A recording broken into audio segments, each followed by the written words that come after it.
asked by a few people for some tips on bunkers. You know, how do the wrists get used?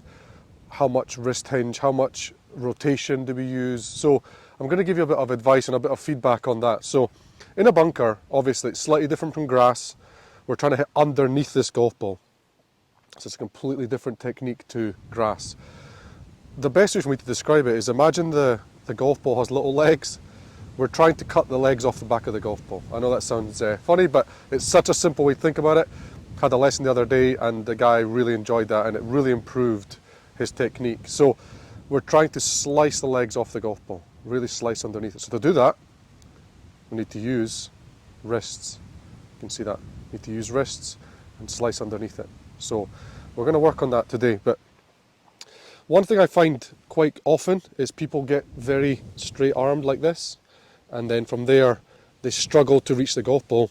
They can hit early and hit the sand really early. So in a bunker, we're trying to get this club pretty steep, pretty much vertical up towards the sky. From there we can dig underneath it. So that's the first thing. And obviously we're trying to use the bounce of the club. So the bounce of the club is the bend at the bottom. And from there we can start to slice, slice, slice, okay? So rather than playing it standard like this, we turn the face, turn the club face, what will be a bit to the right, but from there, as we release our hands, it will start to square up and not go to the right. So rather than going way over to the right, because we're releasing the right hand, it will go underneath and it will start to open. So another way to think about it, we want to get this club up towards the sky. So as we come through, this club face is pointing up towards the sky. So that's where the wrists come into it.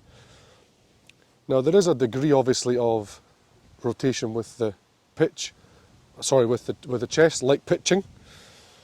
But we want to get that feeling of really using the right hand. Right-handed golfers really use that right hand.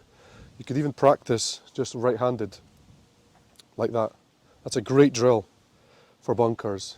Right-handed, it will allow that hand to work better. So give that a go. Practice even in the sand. Hit some shots right-handed.